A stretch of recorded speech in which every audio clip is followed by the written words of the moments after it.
नमस्कार, मी Shroti Rahul. News top 9 या बुलेटिनमध्ये आपलं स्वागत करते. सुरुवातीला महत्त्वाची घडामोड. अमित शहांनी संसदेत नौटंकी केली नाही का असा सवाल चंद्रकांत हंडोरे यांनी केलाय. परभणीच्या घटनेवरून सत्ताधाऱ्यांना लक्ष विचलित करायचं आहे असंही हंडोरेंनी म्हटलंय. राहुल गांधी यांचा परभणी दौरा नौटंकी अशी टीका चंद्रशेखर बावनकुळे यांनी केलेली होती. तर विरोधकांनी भेटीगाठी घ्याव्या मात्र राजकीय रंग देऊ नये असं आशिष शेलार यांनी म्हटलेलं आहे. राहुल गांधी यांच्या दौऱ्यावर त्यांनी ही टीका केली आहे.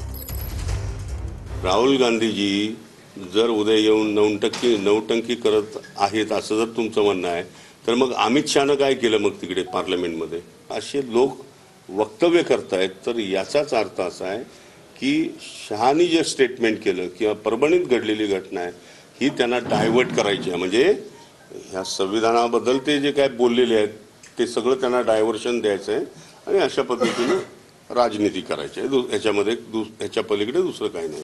मला वाटतं या विषयावर विस्तृत माहिती आणि उत्तर माननीय मुख्यमंत्री देवेंद्रजी फडणवीस यांनी दिलेलं आहे.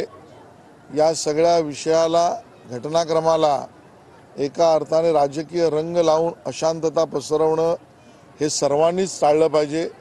हेच महाराष्ट्राच्या हिताचं आहे आणि त्यामुळे भेटीगाठी जरूर कराव्यात, पण यामधला राजकीय रंग काढून अशांततेचं वातावरण महाराष्ट्रात होऊ नये ही आमची अपेक्षा आहे.